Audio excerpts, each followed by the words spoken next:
Яңалыклар чыгарылышы дәвам итә. Биологик ресурслар буенча дәүләт комитеты хезмәткәрләре биләр тыюлыгында булып, марал тукымлы буланнарны тукландырып кайттылар. Хәзерге вакытта республикадагы вольерларда 350-дән артык булан яши. Кышкы салкыннарда алар бигрәк тә ярдәмгә мохтаҗ. Марал токымлы булан ире хайван. Башыдан гына калыша, буе 170 сантиметрга, авырлыгы 4 тоннага кадәр җитә. Мөгезе нык, көчле, йырткыч җанварларга каршы тора ала. Хәтта бүреләр дә ире маралга һөҗүм итүдән шикләнә. Татарстанга мараллар 2013 елда 6 айдан кайтарылган иде. Аларны таулык зонасына җибәрделәр.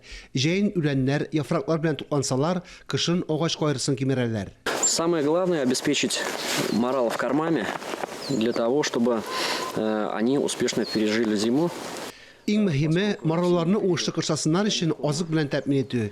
Чөнки кышкы чорда алар өчен азык җитәрлек түгел, өстәмә азык кирәк. Нигездә аларны җәен әзерләнгән печән белән тукландыралар. Яфрак азык бертөрле культураларда бирелә.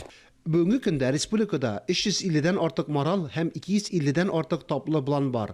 2016 елдан бирле аларны табигый яшәү тирәлегенә чыгардылар. Республика буенча 70-дән артык марал исәпләнә. Хайваннар республиканың берничә урынында Аксубай, Алексеевский һәм Саба районнарында очрый. Төп максат бу хайваннарны җирле табигатькә уңышлы яраклаштыру, аларның гомуми санын арттыру.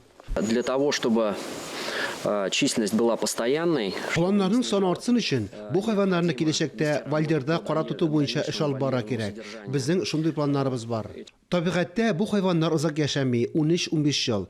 Тыйрыкларда планнарның гомер озынлыгы 2 тапкыр артырга мөмкин. Киләсе елга республикада 55 таплы булан һәм 30 маралны чыгару күздә тотыла.